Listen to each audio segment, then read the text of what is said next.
সুপ্রিয় দর্শক, আজকে আমাদের মাঝে উপস্থিত রয়েছেন রন্ধন শিল্পী সীমা পুষ্প। শুভ সকাল, কেমন আছেন? আলহামদুলিল্লাহ ভালো আছি, আপনি ভালো আছেন? আমি বেশ ভালো আছি, ধন্যবাদ আপনাকে। এই সময়ে এখন কোন কোন কাজ নিয়ে ব্যস্ততা চলছে? রান্নার কাজ নিয়ে ব্যস্ততা চলছে। মেনলি আমি আসলে রান্নার প্রতি বেশি আগ্রহী। আমি বেসিক্যালি কেক বানাতে বেশি পছন্দ করি। কেকের প্রতি আমার একটু ফ্যাসিনেশন আছে, ওটাই হচ্ছে আমার মেইন। তার সাথে সাথে আমি অন্য যে কোনো প্রকারের রান্নার অর্ডার থাকলে সেগুলো নেই বাসায়। রন্ধন শিল্পী হওয়ার জার্নিটা শুরু হয়েছিল কিভাবে? আসলে গভর্নমেন্ট জব করতাম, শিক্ষাবোর্ডে ছিলাম। তো একসময় আমার আর কি পোস্টিং হঠাৎ করে চিটাগাংয়ে হয়ে গেল। আচ্ছা। তো চিটাগাংয়ে 7 মাস বা 1 বছরের মতো খুব সম্ভবত আমি প্রতি সপ্তাহে যাওয়া আসা করতাম। তো এইভাবে দেখলাম আসলে বাচ্চাদের কথা চিন্তা করে যে ওরা যদি আমি রেগুলার এভাবে যাওয়া আসা করি ওদের লেখাপড়ায় সমস্যা হবে, এসব চিন্তা ভাবনা করে আর কি আমি জবটা ছেড়ে দিতে বাধ্য হই। তারপরে ওই সময়টা আবার করোনার সময় আসলে, তখন আমি আর কি একদমই বাসায় বসা ছিলাম। তারপরে হঠাৎ করে মনে হলো যে আমি কেন বসে আছি, আর আমি যখন যেহেতু চাকরি করতাম মানে কর্মজীবী মহিলা আর কি, তো হঠাৎ করে বাসায় বসে যাওয়াটা এটা আমি মেনে নিতে পারছিলাম না। তো ভাবলাম যে কিছু একটা তো করা দরকার। তখন আমার একটা ফ্রেন্ডের সোর্সে আমি ইউসেফে ভর্তি হলাম। ওখান থেকেই আমার জার্নি, ওখান থেকেই আমি বেকিংয়ের কোর্স করেছি। তারপরে ইউসেফ থেকে করেছি, তারপরে আমি ইয়েস ইনস্টিটিউট থেকে কোর্স করেছি, রংধনু থেকে করেছি। এই কোর্সগুলো আপনাকে কতটুকু সাহায্য করেছে? অবশ্যই আপু, এটা একটা অনেক বড় ব্যাপার। পড়াশোনা তো মাস্ট, এটা তো লাগবেই। মানে আসলে লেখাপড়ার সাথে কোনো কম্প্রোমাইজ নাই। এটা আপনি সম্বন্ধে লেখাপড়া না করেন, আপনি তো ফুড হাইজিন সম্বন্ধে আরও বিভিন্ন যে খাবারের যেগুলো অনেক কিছু আছে সেগুলো আপনি জানতেই পারবেন না। অতএব লেখাপড়ার কোনো বিকল্প নাই, করতেই হবে। রান্নার সেক্টরে যে নলেজগুলো আসলে জানাটা খুবই বেসিক ভাবেই জানাটা জরুরি, সেই জিনিসগুলো এখান থেকে জানা যায়।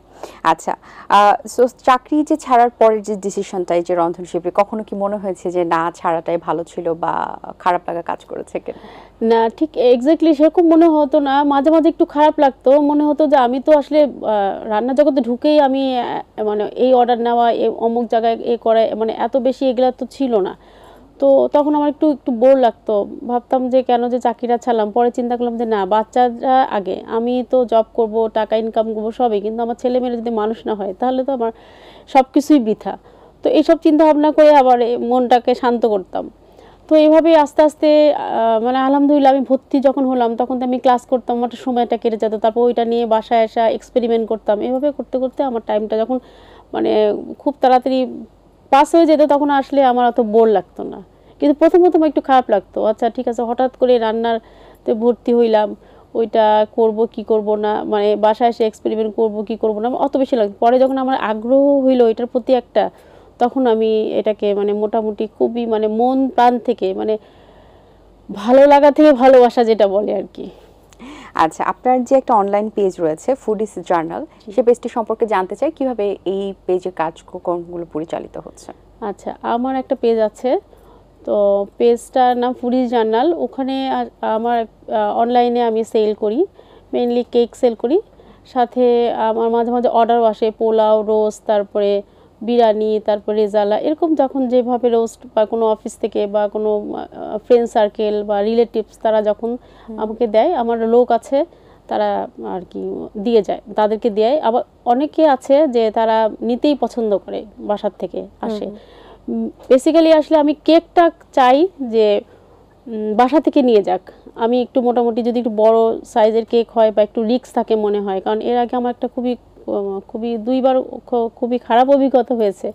ডেলিভারি ম্যানকে দিয়েছি আমি, 5টা বাজে তার প্রোগ্রাম, সে 5টার সময় মানে উনি আর কি আমাকে, যে আমার কাস্টমার, উনি আমাকে ইনবক্সে ছবি দিয়েছে, 3তলা কেকের ছবি দিছে, পুরো ভচকায় গেছে সে কেকটা। আমি তো কী ব্যাপার, তারপরে ডেলিভারি ম্যানকে ফোন দিচ্ছি, সে ফোন ধরে না। তার মানে অনেকক্ষণ পরে, অনেক না ঠিক একদিন পরে সে মানে অন্য মোবাইল থেকে ফোন দিচ্ছি, তখন আমি বলছি আপনি আমার কেকের এই অবস্থা করছে, আপা আমি সরি। তা আপনি সাথে সাথে বলতে পারতেন, তাহলে আমি ওনাকে বলতে পারতাম। অ্যাক্সিডেন্ট হয়েই যেতে পারে, আসলে আপনার উপরে হতেই হতে পারে, কিন্তু এটা তো আমাকে তো তার সামনে তো লজ্জিত হইতো। হইতে হইলো। তাকে যদি আমি বলতাম ঠিক আছে আপা আমি এটার পেমেন্ট আমি নিব না, আপনি অন্য জায়গা থেকে কিনে নেন, তার বাসাভর্তি গেস্ট সবকিছু মিলে একটা মানে ওইটা আমার জন্য খুবই একটা অভিজ্ঞতা, খুবই এরকম দুই একটা হয়। তো মানে এই টাইপ একটু বড় কেক বা বেশি একটা অর্ডার থাকলে তখন আমি বলি যে যদি কোনো সমস্যা না হয় তাহলে ওনার নিয়ে যায়। আবার মাঝে মাঝে মানে আমিও পৌঁছায় দিই, আর আমার এমনিতে লোকও আছে, তারাও ডেলিভারি ম্যান আছে, তারাও দেয়। আপনারা এখন অনলাইন বেসড আপনি কাজগুলো করছেন, সো কখনো শোরুম দেওয়ার ইচ্ছা আছে কিনা, শপ দেবেন কিনা? হ্যাঁ, ভবিষ্যতে অবশ্যই আছে। আর আমি খুব শখ করে আমার বাসার ভিতরে একটা স্টুডিও করেছি, কিচেন স্টুডিও। আচ্ছা, এটা মানে একটা ড্রাই কিচেন। তো ওখানে আমি আসলে শখ থেকেই আর কি এটা করা। তারপরে এখানে আলহামদুলিল্লাহ মোটামুটি অনেকেই আসে, অনেক চ্যানেলও আসছে, কয়েকটা কাজ করছে, এবং আমারও ইন্টারভিউ ওখান থেকে হয়ে গেছে। নেক্সাস টিভিও আসছে, তারপরে 24 আসছে, ওনারাও আসছে, আমার এখানে কাজ করছে। আচ্ছা, রন্ধন শিল্পী হিসেবে প্রথম রান্না করার যদি এক্সপিরিয়েন্সের কথা বলি, প্রথম রান্না কি করেছিলেন এবং কে খেয়েছিলেন এবং কি কমপ্লিমেন্ট আপনাকে দিয়েছিলেন? আচ্ছা, প্রথমে আর কি যখন আমি রান্না শিখতে যাই, ফার্স্ট আমাদেরকে মানে ময়দারা মানে একদম বান বানাতে যেটা যা লাগে, পাউরুটি, ওটা প্রথমে তো ভাবলাম যে খুবই সহজ, কিন্তু বাসায় এসে যখন ফার্স্ট এক্সপেরিমেন্ট করলাম, তো এটা আসলে খাওয়ার মতো হয় নাই। তো ইনশাআল্লাহ এটা আসলে আমি আমার ছেলে একটু তাকায় দেখলো যে খাবো কি খাবো না ভাবলো, তা আমরা হাজবেন্ড করলাম একটু দেখো তুমি, ও আবার একটু মুখে দিয়ে বললো আচ্ছা ঠিক আছে ভালো হয়েছে, কিন্তু আমি মানে মুখের এক্সপ্রেশন দেখে বুঝলাম যে কতটা ভালো হয়েছে। আচ্ছা, আপনার পছন্দের কোন খাবার আছে যেটা আপনি রান্না করতে প্রচন্ড রকমের ভালোবাসেন, কেক ছাড়া? কেক ছাড়া এটা তো অনেক বড় একটা বিপদ, কারণ কেকটাই আমার খুব বেশি ফেভারিট। কেক সম্বন্ধে কথা বলতে বলেন আমি বিভিন্ন মানে বলতে পারবো, আমরা কেক নিয়ে আরো কথা বলবো, কিন্তু যদি কেক ছাড়া যদি বলি বাসার ফ্যামিলি মেম্বারসরা আপনার হাতে কোন খাবারটা সবসময় খেতে পছন্দ করে? ওরা আমার চিকেন ফ্রাইটা খুব পছন্দ করে। আচ্ছা, হ্যাঁ, কিন্তু অনেক জায়গায় আমরা দেখি বা অনেক নিউজে আমরা দেখি যে কেকগুলো আসলে ডেট বাড়িয়ে তারা আসলে শপে রাখে। সো কাস্টমারের কি কখনো বোঝার কোনো ব্যাপার আছে কিনা, বুঝতে পারবে কিনা যে এটা আসলে কত দিনের আগে?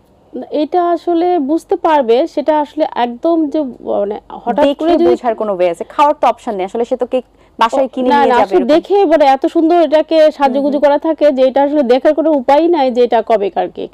তবে আমরা যারা কাজ করি এটা নিয়ে, আমরাও হঠাৎ করে বুঝবো না, একটু হয়তো মানে স্মেলটা বা এটা সেটা হয়তো ওইভাবে তখন আমরা একটু মানে একদম আমি 100% শিওর দিয়ে বলতে পারছি না যে আমি দেখলেই বলতে পারবো যে এটা আসলে মেয়াদ উত্তীর্ণ হয়ে গেছে বা এটা অবশ্যই টেস্ট করে বলতে হবে, এটা আসলে রিয়েলিটি। বাসায় যারা কেক রান্না করেন বা বাসায় অনেকে শখ করে করেন বা অনেকে হয়তো বা এটা খুব পছন্দ করেন, তাদের জন্য আপনার জায়গা থেকে কি পরামর্শ থাকবে? কোন কোন বেসিক জিনিসগুলো আসলে তাদের মাথায় রেখে কেক তৈরি করা উচিত?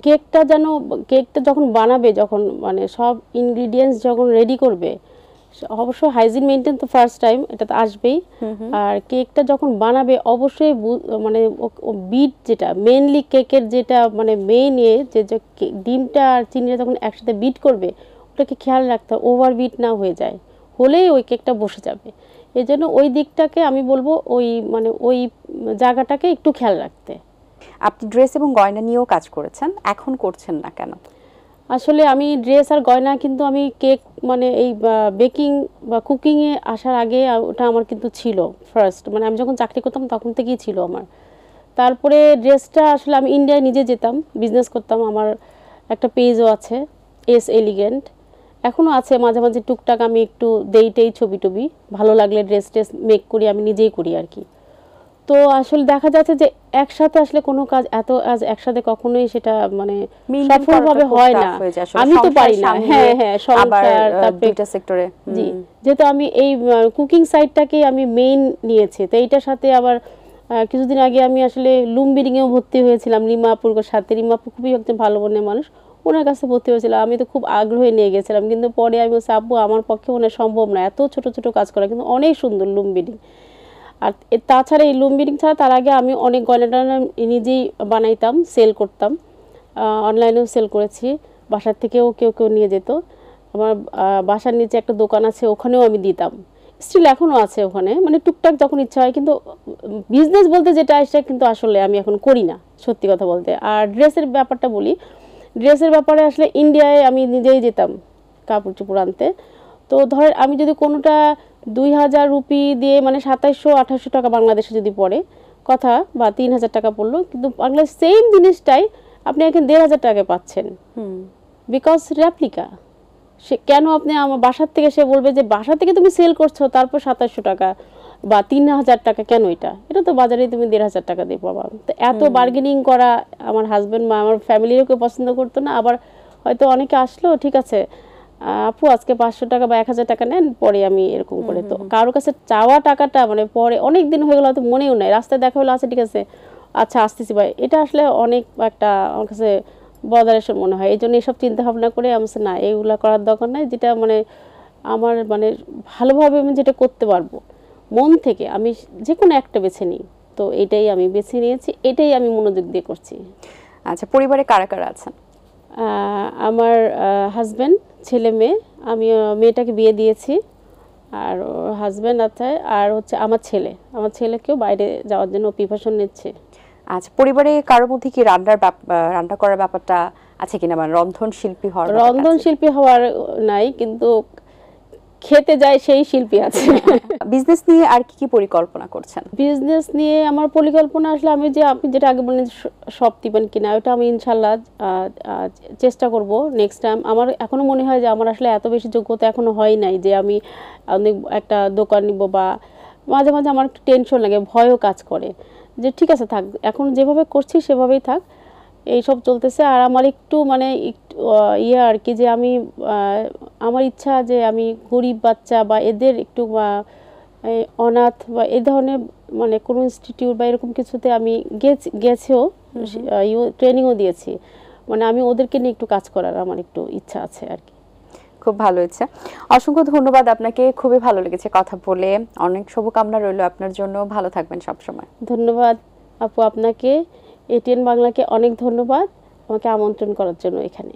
দর্শক, আশা করছি আজকের আয়োজন ভালো লেগেছে। দেখা হবে আগামীকাল সকাল ঠিক 7:30। সেই পর্যন্ত ভালো থাকুন, সুস্থ থাকুন এবং এটিএন বাংলার সাথেই থাকুন। আল্লাহ হাফেজ। দিন আসে দিন যায়, সময়টা চলে যায়, তবু আছি এই বেশ ভালো। জীবনটা রঙময়, যেভাবেই হওয়া চাই, নয় কবু সাদা কালো। এই আশাতে স্বপ্ন ভাসে, সুখ হাসে চোখে মুখে, চায়ের চুমুকে।